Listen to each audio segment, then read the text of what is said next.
1절서부터 2장 전체 내용은 북왕조의 멸망과 선민구원에 대한 이야기입니다. 1절로 2절 이스라엘 백성이 지은 죄악에 대해서 이렇게 고발합니다. 침상에서 악을 꾀하며 간사를 경영하고 날이 밝으면 그 손에 있는 힘이 있으므로 그것을 행하는 자는 화 있을진저. 그냥 밤낮 없이 죄 속에 파묻혀 사는데 침상에서 계속 뭘 고안을 갖다 해내면 악을 꾀하는 거예요. 밤새도록 해가지고 이건 이렇게 죄를 져야겠다, 이렇게 죄를 져야 되겠다. 사실은 본인은 죄를 진다고 이야기를 않죠. 뭐 좋게는 하나님을 이렇게 뭐 섬겨야 되겠다, 이렇게 예배해야 되겠다. 내일은 어느 산에 가서 어떤 우상을 갖다 내가 섬겨야 되겠다, 이런 얘기겠죠. 간사를 경영하고 날이 밝으면 그 손에 힘이 있으므로 그것을 행하는 자는 화 있을진저. 밭들을 탐하여 빼앗고 집들을 탐하여 취하니 그들이 사람과 그 집 사람과 그 사람을 학대하도다. 결국은 경제 침략이 이제 시작이 되어지는 거야. 경제 침략으로. 그러므로 여호와의 말씀에 내가 이 족속에게 재앙 내리기를 계획하나니 너희의 목이 이에서 벗어나지 못할 것이요 또한 교만이 다니지 못할 것이라. 이는 재앙의 때임이라 하셨느니라.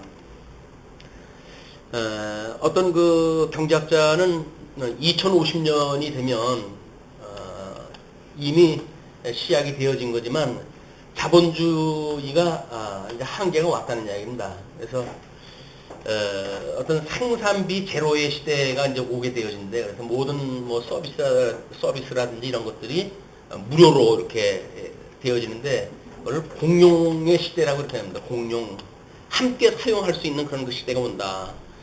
이제 그것이 2050년을 이제 그분은 내다보고 이미 현재도 이 일이 시작이 되어져 있다고 이렇게 이야기를 합니다. 그래서 아마 참 가난한 나라에 이제 뭐 여러 가지로 지원하는 방법이라든지 뭐 이런 걸로 보아가지고는 충분히 그럴 수가 있는 것 같아요. 그리고 제조비라든지 이런 게 비용이 들지가 않는 시대가 이제 온답니다. 자연 뭐 이런 어떤 그래서 얻을 수 있는 그런 그걸로 해가지고 쓰고, 그래서 점점 그런 것들이 이제 소비가 지워지는 시대가 오기 때문에 그렇게 아구다툼하지 않아도 이제 뭐 이 좋은 날이 온다니까.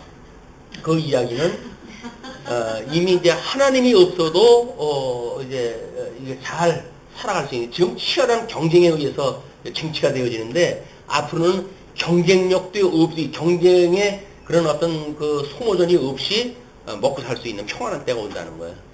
이게 이제 세상 종말을 향하는 그런 그 일입니다. 우리들한테는 얼마나 그것이 위험한 일인지 모르지만 사람들은 그런 그 시대가 얼마나 오면 좋겠어요.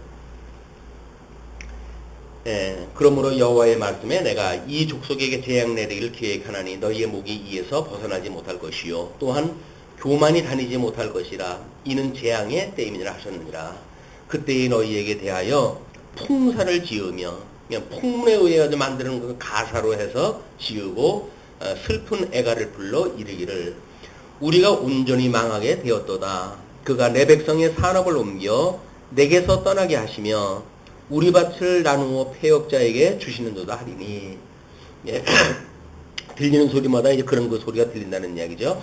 그러므로 여호와의 회중에서 제비를 뽑고 줄을 띨 자가 너희 중에 하나도 없으리라. 공의를 행할 자가 아무도 없게 되어지는 이런 그 때가 온다는 겁니다. 그러면서 지금 6절로부터 11절까지 내용이 이제 거짓 설교를 책망하다 하는데요. 그들이 말하기를 너희는 예언하지 말라. 이것은 예언하는 것이 아니언을 욕하는 말을 그치지 아니한다 하는도다.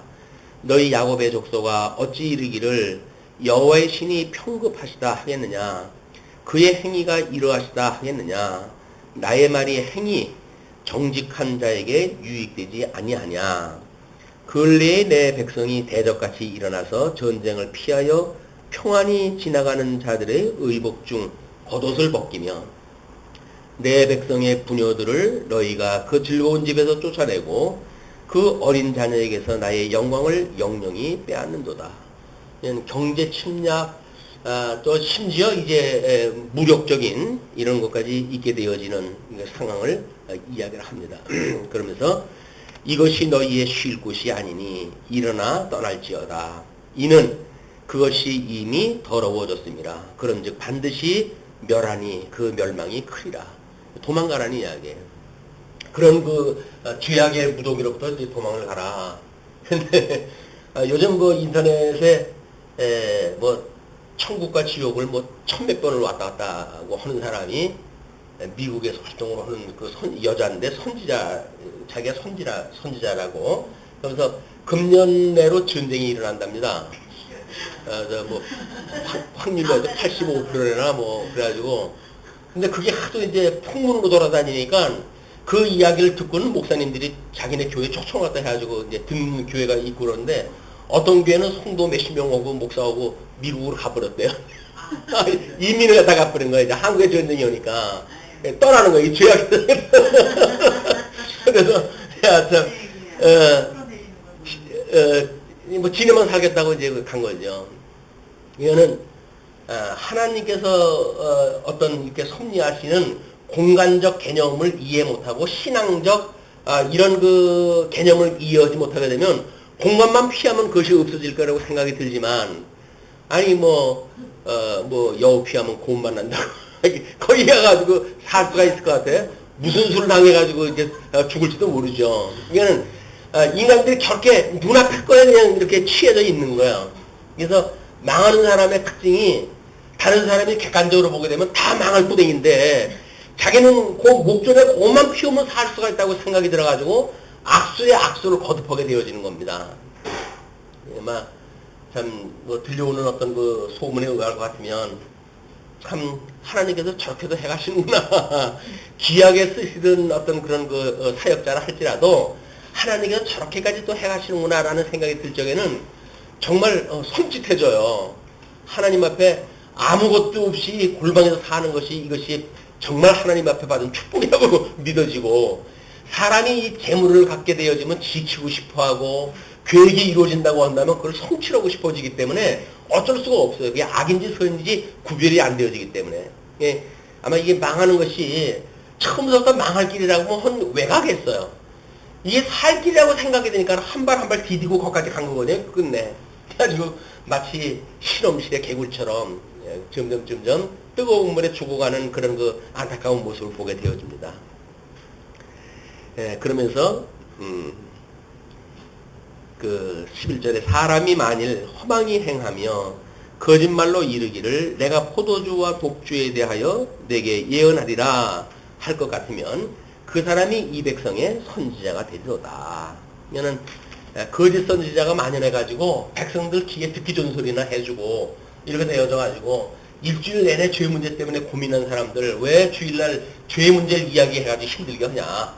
그분들한테 복음만 전해라겠는데 복음이라는 게 결국은 죄 고발하는 거 아니겠어요? 그러나 우리 주 예수 그리스도로 말미암아 대속을 입었다고 하는 것이 복음인데 죄 문제 자체를 갖다 이제 입을 다물게 만들어 버리니까 그냥 복음이 정말 평안한 말씀을 증거하는 것 같은데 복음은 없어요. 알맹이가 없는 거예요. 역사 내용 이야기, 언약 성취 이야기 뭐 다 이야기를 해요. 근데 거기에 하나님의 해가시는 복음의 핵심이 빠져버리는 거예요. 언약대로 만사 이루어져 같지 않더냐. 왜로 종주목을 내고 못 살겠구냐. 내버려둬도 하는 게 다 알아서 하시는데 왜 아니겠어요. 다 하나님께 해가시지. 그러나 하나님의 의를 통해가지고 이게 선한 선과 악을 갖다 구별해내시는 일이 하나님의 해가시는 일인데 하나님의 거룩하니 너희도 거룩하라는 거 아닙니까? 끊임없이 구별하는 것이 거룩성을 이루어가신 하나님의 섭리인데 빛이 있으라 하시면 빛과 어둠을 나누시는 분이 하나님이신데 아니 어둠 속에 살아가는 사람들한테 그런 거 얘기하지 말라는 거예요. 그냥 하나님이 다 알아서 해가시니까 하나님이 해가시지 않는 게 없어요. 다 하나님이 해가시지. 그냥 결국은 죄구덩이 속에 살면서 또 자기가 죄를 갖다 지는지 모르는 것이 이 잘못되어져 있는 복음을 듣는 사람들의 한계입니다. 뭐 복음은 계속 말씀 들어요. 근데 예수님이 다 우리 거룩하게 했는데 왜 죄 문제를 가지고 고민을 해? 라고 해가지고 죄 문제에 대해서는 아픔이 없으니까 더 이상은 예수님의 필요가 없는 시대에 살게 되어진다. 이 아픔입니다. 자, 3절에 이제 지도자들의 범죄와 예루살렘 황폐에 대해서 이렇게 이야기를 합니다. 직접 이제 지도자들의 직접적인 고발이에요. 우리 아까 이 적그리스도에 대한 이해를 갖다 들었던 3장에 대한 이야기입니다. 먼저 3장 1절로 4절이 이스라엘 지도자들의 죄악에 대한 문제가 소개가 되어지는데요. 자, 내가 또 이르노니 야곱의 두령들과 이스라엘 족속의 치리자들아, 청컨대 들으라. 공의는 너희의 알 것이 아니냐. 뭐 이때에 물론 이제 히스기야 때가 가야 이제 하나님께서 다시 어떤 그 개혁, 종교 개혁을 일으키고 사람들의 어떤 각성을 촉구하는 사건들이 이제 벌어지지 않습니까? 히스기야 왕 때. 그러니까 그 히스기야 왕이 이르기 전까지 그런 죄악상이 극에 달하는 상태거든요. 그리고 한 3대 만에 이제 히스기야 왕을 하나님께서 세우셔가지고 개혁을 일으켜가지고 또 신앙적으로 중심을 잡게 해가시는 그런 이 과정을 열왕 가운데 지금 이 배경사를 우리 이해할 필요가 있습니다. 그러면서 공의는 너희의 알 것이 아니냐. 너희가 선을 미워하고 악을 좋아하여 내 백성의 가죽을 벗기고 그 뼈에서 살을 뜯어. 우리가 뭐 심한 말로 해가지고는 배룩에 간을 내먹는다고 이런 그 이야기를 다 하잖아요. 이 배룩에 간을 내먹는 일인 거예요. 이게 백성의 가죽을 벗겨가지고 그래가지고 자기의 어떤 유익을 취하게 되어지고 뼈에서 살을 뜯어가지고 뭐 남김없이 자근자근 밟아가지고 자기의 유익물로 사용을 하다 해가지고 이렇게 지금 그 지도자들이 죄악을 범하고 있는 거죠. 예, 여전히 3절에 그들의 살을 먹으며 그 가죽을 벗기며 그 뼈를 꺾어 다지기를 남비와 속 가운데 담을 고기처럼 하는도다. 이건 우리 대한민국의 어떤 설렁탕처럼 그냥 뼈다구까지 아주 울고가지고 먹는 것이 이제 한국 식문화인데, 이게 계시적으로 지금 얼마나 인간의 탐욕이라든지 잔악성이라든지 이런 걸 고발했다 하는 일반 계시적인 사건이에요. 우리는 물론 이렇게 참 가난한 사람들이 이렇게 먹고 살 수 있는 어떤 그런 걸로 문화적으로는 주신 그 사건이지만, 신학적인 의미를 보게 되면 인간이 얼마나 사악한지, 어떤 짐승이고 배부르게 되면 사냥을 안 한답니다. 그래서 그 정글에 가는 그 프로그램 보게 되면 자기네들 먹을 것까지만 먹고 그다음에 잡지를 않아요. 사냥을 안 해요. 그래서 그게 밀림의 법칙이다 이렇게 이야기하고 그러는데, 근데 사람들은 쌓아놓을 것 때문에 지금 이 난리들이거든요. 쌓아놓는 것 때문에. 그래가지고 결국은 그런 자기의 악을 갖다 키워가는 이런 그 모습을 보게 되어집니다. 그게 입을 크게 벌리라고 하는 그 하나님의 선한 계획일 수도 있어요. 그 입이 결국 자기 배를 채우기 위한 그 입을 크게 벌리라고 하는 이런 그 욕심을 갖다 키워주는, 우리 아이들 키울 때 백골애를 키워야 잘 산다고 그래가지고 그냥 막 먹이잖아요. 이제 백골을 키워놔야 된다고. 근데 확실히 식성적으로 애들이 욕심이 있어요. 욕심이 있으니까 또 해도 어떤 그런 그 승부욕이 또 있어요. 그러니까 현상적으로 보게 되면 정말 그런 것 같아요. 근데 백골애가 적은 아이들은 먹는 것도 깨작깨작거리고 욕심이 없어요. 그러니까 경쟁력도 떨어져요.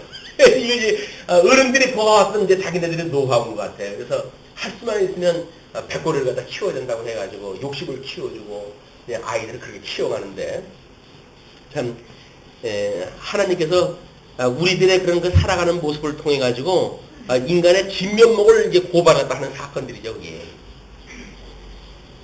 그런데 그때에 그들이 여호와께 부르짖을지라도 응답지 아니하시고 그들의 행위에 악하던 대로 그들 앞에서 얼굴을 가리우시리라.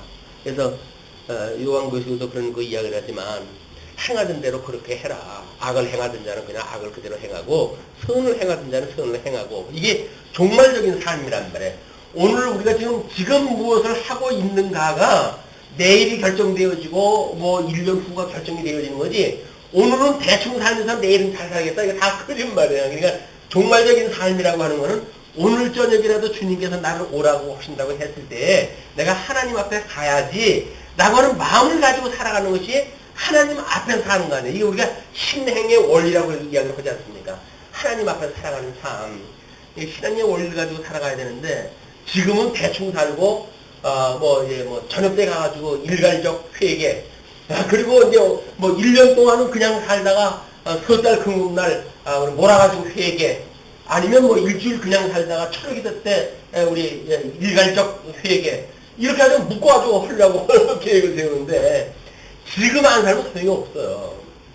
그러니까, 우리가 어떤 시간과 공간 속에서 우리가 이렇게 제한된 세계 속에서 살지만, 끊임없이 거기에서 뭔가 만족을 느끼려고 한다는 건 한계가 있다. 그래서, 이렇게 종말적인 삶을 못 사니까 사람들은 어떻게 해야 돼요? 매일같이 돌려야 돼요. 새벽마다 매일같이 나와가지고 당신들은 새로운 시작으로 오늘 하루를 시작을 해야 됩니다. 이렇게 해가지고, 사람들로 하여금 뭔가, 내가 하나님 앞에 이제 나왔다, 시작을 했다, 이렇게 마음을 보여야 돼요. 안 나오면, 하나님 앞에 사는 게 아니에요, 그 사람들은. 교회당에 온 것만 하나님 앞에서 삶이 되어지니까, 교회라고 하는데 사람들이 온통 묶여져 있는 거예요. 이 공간 속에 묶여져 있는 거예요. 묶여져 놓고 성전이라고 하는 그런 그 이름을 거기다 붙여놓고, 성도들로 하여금 이 성전에다 묶어놓는 그 이름들을 하니까, 교회는 뭔가 잘 돌아가는 것 같죠. 성도들도 뭔가 열심히 해가지고 뭐가 이게 성취가 되어져 가는 것 같죠. 근데 실상은 공간과 시간 속에 제한받는 아주 어린 신앙생활도 하는 것이다, 이게. 이게 자유로운 신앙생활도 한다고 하면, 아니, 좀 일주일에 하루 나오게 되면 이 예배가 안 된다고 한다면, 그동안 일용할 양식을 못 먹는 거 아니에요. 일용할 양식을 우리 주님 앞에 말씀 들으면 일용할 양식이 돼야지, 교회당에 와가지고 새벽에 기도를 갖다 한다고 해야지 일용할 양식 시작이 되어지게 되면, 또 큐티라든지 이런 걸 통해가지고 일용할 양식이 되어진다고 한다면, 그 사람들은 하루 종일 뭐 붙들고 삽니까? 새벽에 얻은 말씀 그거 가지고 살아요. 큐티 했을 때 그 성품 가지고 살아요. 근데 하루 24시간이 그걸로 다 적용되어지는 일입니까? 안 돼요. 그러니까 말씀을 통전적으로 이해하고 통째로 우리가 이해를 했다 해야 우리가 24시간을 살면서 허다한 상황에 우리가 봉착이 되어지는데, 그때마다 우리가 하나님 앞에 영적 예배를 드릴 수가 있는 거죠, 이게. 그걸 공간 속에다 끌어다 놓고 성경 한 구절 집어넣었다고 해가지고 24시간 살 수 있나요? 안 되는 거라니까요. 이게 무시로 기도를 갖다 해야 돼요, 우리는. 새벽에 와가지고 한번 기도했다고 24시간 끝나는 거예요? 안 된다니까요. 그냥 무시로 기도 갖다 해야 돼요. 왜? 주어지는 상황마다 지금이라고 하는 이 상황이 하나님의 말씀이 아니면 도저히 해석이 안 되는 상황들 아니겠어요, 이게. 그 영적 예배를 드리려면 하나님의 뜻이 뭘까? 왜 나를 이 자리에 두셨을까? 왜 이 상황을 주셨을까? 라고 해서 하나님의 뜻이 분별이 돼야 영적 예배가 시작될 거 아닙니까? 근데 새벽에 갔다 와가지고 성경 구절 하나 붙들고 24시간 그걸 가지고 살려고 하니까 그게 바로 교도주의란 말이에요. 신앙 고백했던 그런 몇 항목을 가지고 평생을 살아가는 거 아니, 그 사람들은. 그걸로 안 됩니다. 교조라고 하는 그거는 이게 실패했다고 하는 게 드러났잖아요. 교조로 만약에 된다고 한다면 종교 개혁이 일어나고 신앙 고백 시대가 끝나면서 사람들이 전부 외워가지고 그 신앙생활을 했던 사람들인데, 왜 그걸 잘 알았던 사람들이 신앙생활이 안 될까요? 예수님 오셨을 때 구약성경 다 외웠던 사람들 아닙니까? 근데 안 되는 거예요. 복음을 모르는 거예요. 외워가지고 신앙생활 하는 게 아닙니다. 깨달음으로 되어지는 거예요. 이 기독교 말로 진짜 깨달음의 종교예요. 하나님께서 이 상황을 왜 주셨을까? 나가서 말씀이 생각이 나게 되면 깨달아 알고 믿어져 경영하게 되어지는 영적 예배가 되어지는데, 이게 성경 구절 하나 가지고 외운 걸로 가지고 24시간을 다 살려고 하니까 이런 상황 저런 상황이 와도 전부 같은 걸 가지고 적용을 해야 되는 거예요. 같은 그 성경 구절을 가지고 적용을 해야 되는 거예요. 이게 얼마나 답답한 일입니까? 그런데도 뭔가 붙드는 건 있잖아요. 근데 사실 이 영적 예배 드린다는 사람들은 말씀이고 뭐고 뭘 가지고 있는지도 몰라요. 근데 무슨 상황이 벌어질 때 하나님의 그 말씀이 기억나게 하시고 그 뜻을 분별하게 하시고, 그래서 하나님 앞에 뜻을 분별하고 영적 예배가 시작되어지거든요. 그러니까 내가 가지고 있는 걸로 하는 것이 아니라 주님께서 은혜로 주시는 말씀 가지고 시작되어진단 말이에요. 이게 성령의 역사죠. 이 성령의 역사가 아니면 자기의 입력되어져 있는 정보를 가지고 자기가 분석을 하고 자기가 뜻을 해석하고 자기가 만들어 놓은 믿음을 가지고 살아가니까 그건 믿음의 삶이 아닌 거예요, 사실은. 그냥 믿음의 삶이라고 착각으로만 살아갈 뿐이죠. 근데 우리는 말씀을 외운 것이 아니라 그냥 막 일용할 양식으로 아주 매일 듣는 말씀 또 듣고 하다가 보니까 필요한 말씀을 하나님께서 생각나게 하시고 어떤 상황이 되어지게 되면 그 말씀이 생각나잖아요. 말씀이 정말 그 말씀 이게 무슨 뜻이지라고 하면 뜻이 해석이 떨어지고 역사 해석이 되어지니까 하나님의 삶을 우리 인도하실 의미가 발견되어지고 그렇게 되었을 때 우리는 하나님 앞에서 내가 어떻게 살아가야 될 것인지에 대한 길이 보인단 말이에요. 길 대신 예수님이 보이니까 그 길이 보이잖아요. 예수님 붙드는 그 길을 갖다 예수님과 함께 동행을 하게 되어지니까 영적 예배가 드려지게 되어지는 거다. 성경 구절을 억지로 외우는 것은 사실은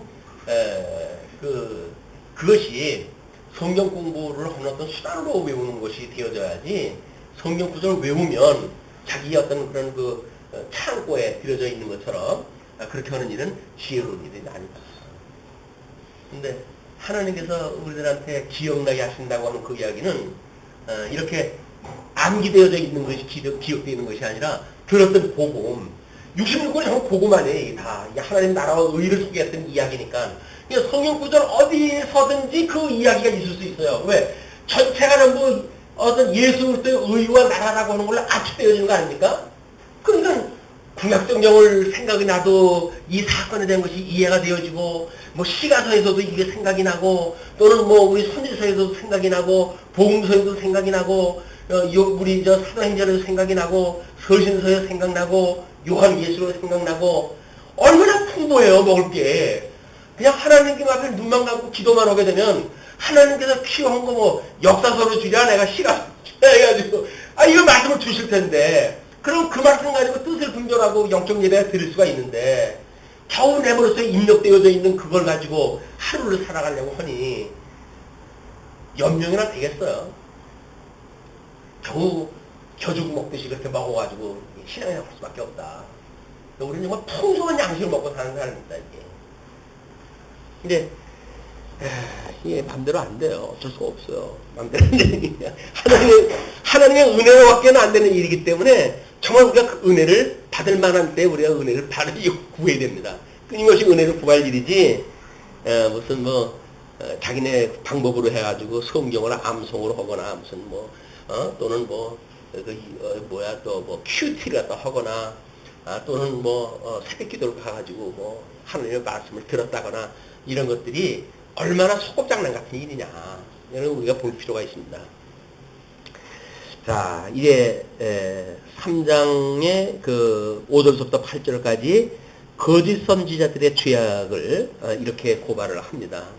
지금 적그리스도의 그런 부분이에요. 이것도 거짓 선지자니까 내 백성을 유혹하는 선지자는 이에 물면 평강을 외치나 그 입에 무엇을 채워주지 아니하는 자에게는 전쟁을 준비하는도다. 그 저주를 선언하지 않으려면 입에다가 돈이라도 집어넣어버려야 돼. 털어놔가지고. 그렇게 하게 되면 축복의 말세들을 갖다 전하지만 그렇지 않게 되면 전쟁을 준비하는데요. 이게 소위 하나님 앞에 부름을 받았던 선지자들의 이야기예요. 근데 재미난 건 오늘날 목사의 모습 여기서 보이질 않습니까? 신년 벽두가 되게 되면 봉봉투 받아가지고 축복기도 해준다고 해가지고 그 짓을 갖다 하질 않나. 1,000번째를 갖다 통해가지고 복준다고 해가지고 1,000번 연번을 다 받아내질 않나. 돈 생기는 일이 되면 얼마나 그렇게 재리에 밝은지 돈 뜯어낼 일만 생기면 나는 그 일이 만들어져요. 그리고 그걸 또 기회 듣기 좋아하는 사람들은 아이고 요거 내가 건수 물었다 요것만 되면 내가 복 받겠지 해가지고 주저없이 갖다 바치는 이런 일들이야말로 바로 요런 거예요. 요런 성경 구절. 이건 지금의 상황이 아니라 2700년 전에 있었던 일들이 예수님 오셨을 때 대제사장들 바리새인들이 돈을 사랑한다고 그러지 않았어요. 그 돈을 사랑하기 때문에 결국은 자기네 자리를 지켜야 되고 할 수 없이 예수님을 십자가 못 박아 죽일 수밖에 없던 상황이고 중세기의 모든 그 교역자들이 사제주의자들이 전부 취해서 사는 사람들이에요. 이게 부에. 그리고 오늘날 모든 목사님들이 이러고 살고 싶어 하는 거예요. 물론 그렇지 않은 그 목사님들이 계시지만 이 돈에 이 환장한 목사들아 하나님 앞에 이거 어떠한 정말 죄가 떨어지는지 이거를 짐작을 못하고 당장 입에 들어가는 그 달콤한 그것 때문에 이게 거짓 복음을 증거하고 하는 자들은 저주입니다. 이게 저주.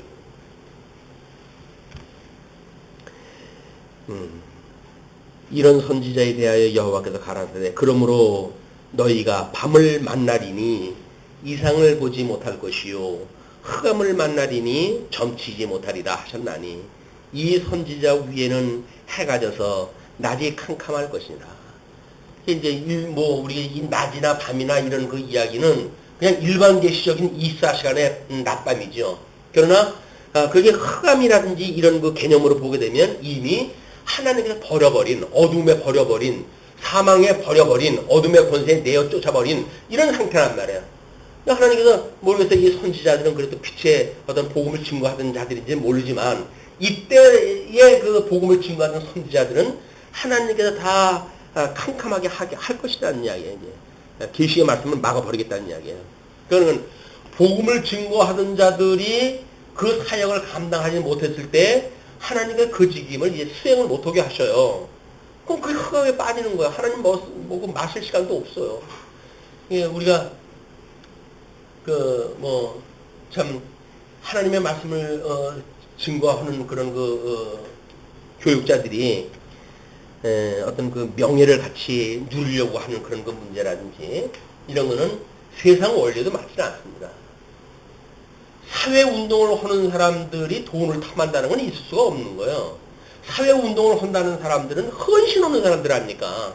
자기 어떤 배를 위하는 것이 아니라 철저하게 그걸 위해서 해야 되는 사람들이기 때문에 그런 사람들은 이 돈 쪽에 재리가 밝으면은 사회 봉사사는 못해 할 수가 없는 거예요.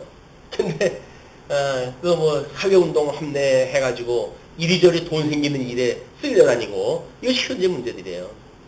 또 어떤 그런 명예직을 가진 교수라든가 선생님이라든가 종교 지도자라든가 이런 사람들이 그냥 이 말씀을 가지고 살아가야 되는 사람들 아닙니까? 근데 이게 돈의 명예의 어떤 그런 정치욕에 해가지고 모든 걸 다 장악을 하고 있으니까 이것이 현재 여기서 말하는 적그리스도의 특징이란 말이에요. 그럼 이게 뭡니까? 한국교회에 목사직도 있고 장로직도 있고 집사직도 있어요. 그러면 교회 헌법에 교회는 세 직원이 있다. 그 직원이 목사요, 장로요, 집사라고 이렇게 정해져 있어요. 그건 직원이 교회 직원이에요. 그럼 교회 직원이라는 건 뭐야? 예수 그리스도께서 직무를 준 특별한 그런 그 구성원이란 말이야. 그럼 그 일을 갖다 해야 될 거 아니에요. 목사는 목사 일을 갖다 해야 되고 장로는 장로 일을 갖다 하고 집사는 집사 일을 해야 될 거 아니겠어요? 근데 목사가 모든 상권을 다 장악을 갖다 해가지고 자기가 그걸 갖다 하겠다는 거예요. 그걸 만약에 교회에서 못하게 되면 하다못해 재단 일을 또 해가지고 거기 총수가 되게 되겠지. 모든 걸 다 장악을 해야 되니까. 목사 이름으로 못하니까 뭘로 하면 돼요? 소장의 이름으로 하면 되지.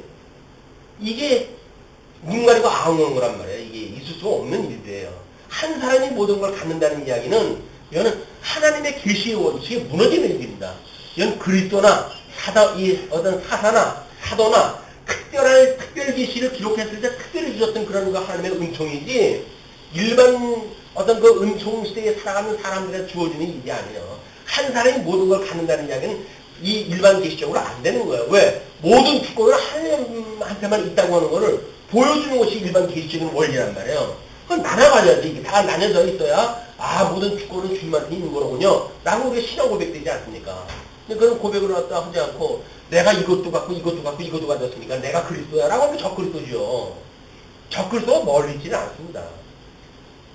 그리스도의 이름으로 해가지고 그런 거 모든 걸 장악하는 자들이 적그리스도예요. 근데 그게 무슨 일인지도 모르고 이제 그렇게 만행을 저지르고 그렇습니다. 자, 7절 성견자가 부끄러워하며 술객이 수치를 당하여 다 입술을 가리울 것은 하나님이 응답지 아니하시며니와 변호사의 사건이 있은 뒤에 밑에서는 어떤 사건이 벌어지죠? 제자들이 귀신 들린 자 내쫓는다고 해가지고 땀을 뻘뻘 흘리고 난리를 치고 있잖아요. 그러니까 자녀 아버지가 뭐라 그래요? 예수님하고 내려오니까 아니, 당신 제자들 저거 아무것도 못하고 생사람 저 잡고 있으니 어떻게 하면 좋냐. 당신이 좀 해달라고 그렇게 얘기하잖아요. 하나님이 없으면 그 짓이 떨어지는 거예요, 이게. 예, 뭐 땀을 뻘뻘 흘리고 한다고 하더라도 여전히 하나님의 뜻이 이루어지는 것이 아니라 안 되는 거예요. 안 되는 건 안 되는 거예요. 이게 멸망의 길로 가는 거고 얼마나 부끄럽겠어요. 그래서 나중에 예수님한테 실컷 물어보잖아요. 예수님, 아니 어떻게 예수님이 내가 언제까지 너희들과 함께 있겠느냐. 사탄아 물러가라 하니까 끝나버렸잖아요. 아니 어떻게 돼서 우리는 크게 그냥 뭐 악을 써도 안 되는데 주님 우리 쉽게 합니까? 이게 뭐라 그래요 예수님께서. 이게 말씀이나 기도 외로는 안 되는 거예요. 하나님의 뜻이 이루어지는 걸 갖다 그때에 봐서 그걸 갖다 해야지. 자기네들이 어떤 땀을 뻘뻘 흘리려고 한다고 해가지고 되어지는 겁니까? 인간적인 방법으로는 안 된다는 거예요. 다 때가 있는 거예요. 그게 예수님이 사탄아 물러가라 할 그때예요. 그때에 물러가줘야 되는 거지 안 되는 거예요. 그럼 그때까지 기다리려면 어떻게 해야 돼요? 땀 뻘뻘 흘리고 그럴 것이 아니라 주님 올 때까지 기다려하고 있으면 되지. 주님 내놓으시면 일이 되니까. 그걸 지가 한다고 해가지고 지가 한다는 얘기는 뭐예요? 지 배 채우겠다는 거 아니에요? 지 명예욕 채우겠다는 거 아니겠어요? 그게 안 되는 거예요. 예수님이 와가지고 그냥 사탄아 물러가니까 그냥 웃어져 버리고 말잖아요. 그냥 민망스러워가지고 왜 우리는 안 되는데 주님은 됩니까? 내가 너하고 같아? 주님께서 그러지 않겠어요? 이 망신당하는 그런 그 모습이 그런 그 이야기입니다. 그러면서 오직 나는 여호와의 신으로 말미암아 여호와의 신으로 말미암아 권능과 공의와 재능으로 채움으로도 야곱의 허물과 이스라엘의 죄를 그들에게 보이리라. 이거는 우리 예수님이 오셨을 때 뭐라 그러죠? 성령이 오시게 되면 우리한테 뭘 보여준다 그래요? 그거예요. 그냥 의에 대하여 죄에 대하여 이런 걸 깨닫게 해주신단 말이에요. 갈기 드러나게 해가지고 성령께서 그걸 깨닫게 해주시니까 하나님의 신으로 말미암아가지만 권능과 공의와 재능으로 체험을 갖다 얻고 야곱의 허물과 이스라엘의 죄를 그들에게 보이게 되어진단 말이에요. 예, 이런 성령이 오셨다라고 하는 그런 우리 성령께서 이 인식을 하게 하는데 그런데도 죄의 책망을 받지 않는다는 이야기는 뭐예요? 성령께서 지금 역사를 해가는 게 아니라는 이야기예요. 자기의 어떤 임의적으로 그 해석을 하다 해간다는 이야기죠. 그러면서 9절로부터 12절까지 범죄하는 지도자들로 인한 예루살렘의 황폐를 이와 같이 예언을 합니다. 야곱 족속의 두려움과 이스라엘 족속의 치리자 곧 공의를 미워하고 정직한 것을 굽게 하는 자들아 청컨대 이 말을 들을지어다. 근데 그 사람들이 뭐 사회적으로 해가지고 어떤 걸 선언했는지는 모르겠어요. 그러나 우리가 복음을 증거한다는 이야기는 뭡니까? 성경을 성경대로 가르친다는 이야기는 뭐예요? 오직 언약되어졌던 메시아, 성취되어진 그리스도 이것만을 증거해야 된다는 거 아니겠어요? 그것이 사도들이 예수를 그리스도로 증거했다라고 하는 그런 그 이야기란 말이에요. 근데 예수를 그리스도로 증거했다고 하는 형식만 남겨놓고는 그 이유가 또 예수님이 또 없어져 버려. 그냥 예수 그리스도만 우리가 믿으면 된다고 이렇게 이야기해버리니까 예수를 그리스도로 믿는다는 이야기는 적어도 성경대로 언약되어지고 성경대로 성취되어졌다는 이야기예요. 그렇다고 한다면 우리가 사도신경에서 고백을 하다 하듯이 전능하나 천지를 만드신 하나님 아버지를 내가 믿사오며 그 외아들 독생자 예수 그리스도를 믿사오니 이는 성령으로 잉태하사 동정녀 마리아에게 나시고 본디오 빌라도에게 관을 받으시고 십자가에 못 박아 죽으시고 사흘 만에 부활하사 하늘에 오르시고 그죠? 그리고 하나님 우편에 앉아 있다가 거기로부터 심판을 떠서 오시리라. 성령을 믿사오니 공교회와 성도의 교통과 죄의 사역이 용서해 주실 것과 영원히 사할 걸 갖다 우리가 믿는다고 고백을 하잖아요. 이게 성경 66권이 압축적으로 갖다 설명하다 하는 거라고요. 근데 그게 필요 없다고 해가지고 이걸로 압축을 시켜버리니까 예수는 그리스도라고 하는 걸로 압축을 시켜버리니까 이 풍성한 내용들이 없어져 버리잖아요. 그냥 이것만 고백을 하고 살아요? 예수는 그리스도라고 고백만 하면 삽니까? 안 되는 거예요. 사도들이 예수를 그리스도라고 증거했던 그런 모든 설교의 내용들은 구약성경을 다 풀어가지고 설명을 했던 거예요. 구약성경을 풀어서 설명을 해야 결론적으로 예수가 그리스도라고 증거된 그런 그 내용이 있는데 내용은 다 빼버리고 결론만 나와버리니까 그냥 예수 믿는 사람들이 없어져 버리는 거예요. 마치 아주 핵심을 찍어준 것 같지만 핵심을 찍어줬어요. 우리 뭐 쪽집게 가해를 다 받듯이 잘 가해를 받았어요. 근데 문제는 대학교 들어가지고 수학 능력이 안 돼. 예, 왜? 쪽집게 교육을 받았으니까. 그때이 난단 말이에요, 이게. 어떤, 뭐, 이렇게, 교리적으로 하든 몇 가지를 다 알게 되면 핵심을 알고 있어요. 근데 이게 핵심을 아는데, 문제는, 이게 수학 능력이 있어야 될 거 아니겠어요. 그래서 우리가, 뭐, 이 OX 문제를 푸는 거는, 옳으냐, 그르냐, 뭐, 이 정도로 따지는 거는, 뭐, 초등학교 수준이니까, 중학교 수준이 되려고 한다면, 그래서, 우리가 이게 뭐, 네 가지나 5가지가 있는 가운데 골라내야 될까? 성단을 갖다 해야 될 거 아니겠어요? 그러면 그렇게 되어지는 것만 하더라도 그래도 문항을 읽어봐야 이게 나온단 말이에요. 그러나 성도 대학 정도 가게 되면 적어도 논술력은 돼야죠. 이래서 이렇고 이러니까 이렇다. 하나님의 뜻이 그 이름으로 해서 나의 신앙생활은 이렇게 하나님께서 원하시는구나. 그걸 우리가 기도하고 그 뜻을 따라 살아가는 것이 영적 예배란 말이에요.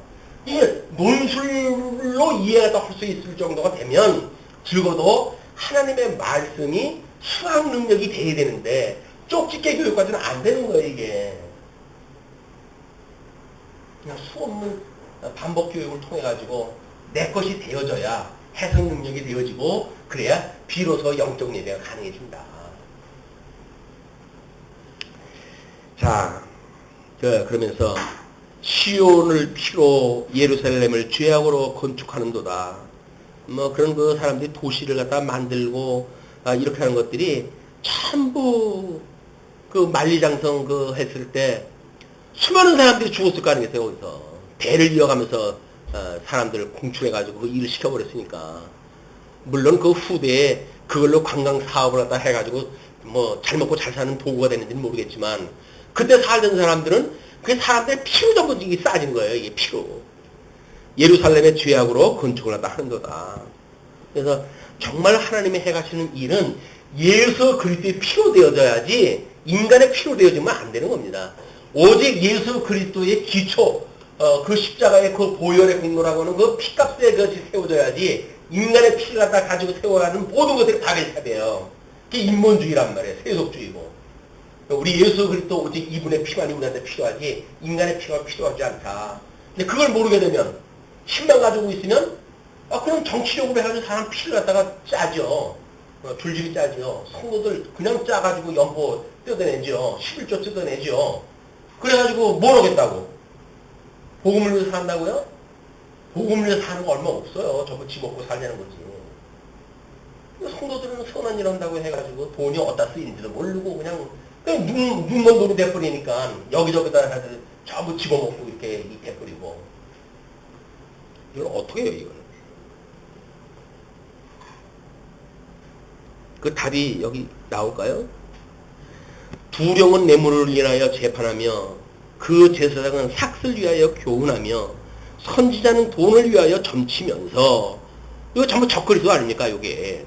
전부 돈 때문에, 돈 때문에 싹군 목자들 전부 이런 것들은 전부 하나님께서 이제 그러면서 뭐라 그래? 점치면서 오히려 여호와를 의뢰하여 이르기를 여호와께서 우리 중에 계시지 아니하냐? 이렇게 이야기를 하는 거야. 재앙이 우리에게 임하지 아니하리라 하는도다. 이게 뭐예요, 이게? 지금 이야기하는 거 아니에요? 하나님이 우리하고 함께 하는데 왜 우리한테 어려움이 있겠느냐? 아니다. 이건 교회에 어려움이 있다고 하는 그 이야기는 목사가 뭐가 못 나가고 그렇게 되어진 거다. 그 이야기 아니겠어요? 그 예수님은 못 나가서 십자가에 죽으셨습니까? 이 교회 고난의 의미를 모르게 되면 결국 우리는 신앙생활의 본질을 놓치게 되어지는 거예요. 우리 하나님 앞에 고난을 받는 날에, 우리가 환난 날에 온전히 기뻐할 일은 우리 예수님이 이렇게 돌아가셨구나. 이걸 깨닫게 하시는 역사 아닙니까? 주님께서 가신 길 내가 가는 게 당연하지. 나고는 믿음을 가지고 우리가 그 길을 가야 되는데 예수를 믿는데 나한테 이렇게 어려움이 있지? 이건 뭐 잘못된 거 아니야? 왜? 거짓 선지자들이 전부 그렇게 가르쳐줬거든요. 예수 믿으면 복받고 예수 믿으면 병나고 라고 하는 걸로 가르쳐줬기 때문에 예수 믿으면 고난받게 되어져요. 라고 이야기를 하게 되면 이걸 누가 들으려고 그래요? 겁나가지고 안 들으려고 그러지. 거짓 사건들을 쫓아가는 거예요. 복 준다고 그러니까. 건강하게 해준다니까. 이게 한국교회의 백년사입니다. 그러면서 이러므로 너희로 인하여 시온은 밭갈이 갈물 당하고 예루살렘은 무더기가 되고 성전에 사는 숲의 높은 곳과 같게 되리라. 답이 나오죠. 어떻게 하는 거야? 그냥 그렇게 날 살게 내버려 둬라. 하나님께서 언제 싹 그냥 갈아엎어 버릴게. 그래가지고 새롭게 만들어 놓자면 안 돼. 너희들 개조해가지고는 안 돼. 그냥 너희들 아스로 완전히 망해버리고 북쪽 이스라엘 완전히 망해버리고 남쪽 유다 바벨론에 포로로 끌려가서 70년 만에 돌아오게 하고 그걸 새로운 피조물로 만들어서 내가 해갈게. 과거 걸로 안 돼. 그냥 그렇게 살다가 저주받고 죽게 내버려둬라 그 얘기예요. 무서운 저주 아닙니까 이게. 그런데도 환란이 우리한테 당하지 않는다고 하는 얘기만 듣고 줄레줄레 따라가니 이게 복음이 예수 그리스도의 피를 이야기하지 않는 복음이 어디 있어요. 십자가의 죽으심에 대한 걸 선포하지 않는 복음이 어디 있겠어요. 근데 예수 그리스도의 죽으심이 나의 모든 죄를 갖다 다 지셨는데 지금 내가 무엇으로 또 고통을 나한테 있어야 되느냐 라고 이야기를 하는데 예수님하고 내가 같은 길을 가는지 확인하는 길은 그 길밖에 없어요. 고난을 통해 가지고 예수님하고 동행을 깨달을 수가 있지.